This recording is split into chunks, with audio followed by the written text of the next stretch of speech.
نحمده ونصلي على رسوله الكريم أما بعد فأعوذ بالله من الشيطان الرجيم بسم الله الرحمن الرحيم والعصر إن الإنسان لفي خسر إلا الذين آمنوا وعملوا الصالحات وتواصوا بالحق وتواصوا بالصبر صدق اللہ العظیم۔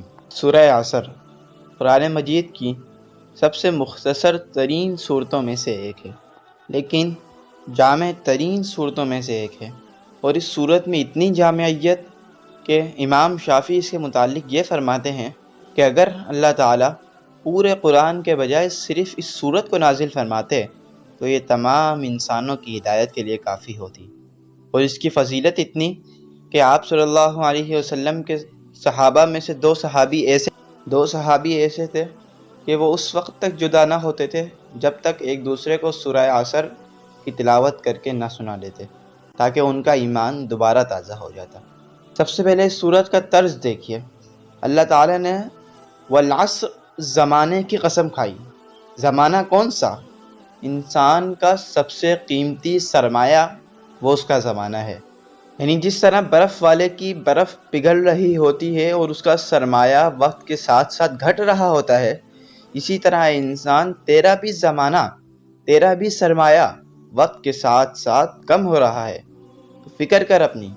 آگے فرمایا ان الانسان لفی خسر، کہ تمام انسان البتہ خسارے میں ہیں، اور قسم بھی کھائی انسان کے سب سے قیمتی سرمایہ کی۔ پھر اس کے بعد یہ کہا لیکن اللہ تعالیٰ نے اس خسارے میں سے 4 لوگوں کو مستثنیٰ کر دیا، جن لوگوں کے اندر وہ 4 صفات ہوں گی جو ابھی بیان کی جائیں گی تو وہ خسارے میں نہیں ہیں۔ سب سے پہلے الا الذین آمنوا، سوائے ان لوگوں کے جو ایمان لائے۔ ایمان کون سا؟ صرف زبانی نہیں، دل کا ایمان، جو ہم لوگ پڑھتے تھے، ایمان مجمل، ایمان مکمل، آمنت باللہ کما ہوا باسمائہ، آمنت باللہ وملائکتہ۔ اور دوسرا ایمان اس لیے بھی ضروری ہے کیونکہ ایمان تمام چیزوں کے لیے شرط ہے، اگر ایمان نہیں پھر وہ نیک اعمال کرتا رہے تو وہ قابل قبول نہیں۔ دوسری شرط وعامل الصالحات، صرف ایمان لانا بھی کافی نہیں ہے کہ صرف ایمان لے آئے اور بیٹھ گئے، کوئی نماز نہیں، کوئی روزہ نہیں، کوئی زکوٰۃ نہیں، کافی نہیں ہے۔ اعمال صالحہ ضروری ہیں، اور لوگ کہتے ہیں ہم اعمال صالحہ کو اپنی زندگی میں کیسے شامل کریں؟ میں تو کہتا ہوں آپ کی پوری زندگی، 24 گھنٹے کی زندگی وہ عبادت بن سکتی ہے۔ آپ کا اٹھنا، بیٹھنا، چلنا، کھانا پینا، بات کرنا، حتیٰ کہ کسی کو مسکرا کے ملنا بھی عبادت ہے۔ صرف اور صرف سنت نبوی کو اپنی زندگی میں شامل کر لیں۔ اور تیسری چیز وتواصوا بالحق، یعنی خود عمل کر لیا یہ کافی نہیں ہے، بلکہ دوسروں کو بھی تلقین کریں، دوسروں کو بھی آپ نیکی کا حکم دیں، برائی سے روکیں ان کو جتنی آپ میں طاقت ہے۔ ہاتھ سے روک سکتے ہیں ہاتھ سے روکیں، زبان سے روک سکتے ہیں زبان سے روکیں، لیکن ساتھ ہی فرمایا کہ جب تم حق کی تلقین کرو گے، برائی سے روکو گے، تو پھر تم پر مصیبتیں ضرور آئیں گی۔ اس کے بعد کیا کرنا ہے؟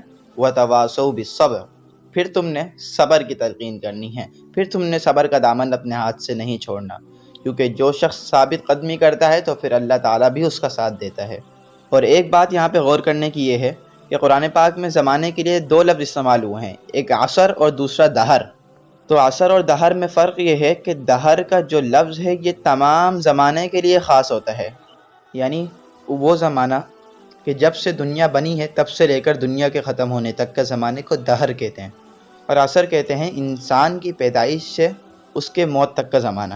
تو اللہ تعالیٰ نے مکمل زمانے کی قسم نہیں کھائی، بلکہ انسان کے قیمتی سرمایہ اس کی زمانے کی قسم کھائی۔ اور دوسری اہم بات یہاں پر یہ ہے کہ عصر کے معنی میں نچوڑنا داخل ہے۔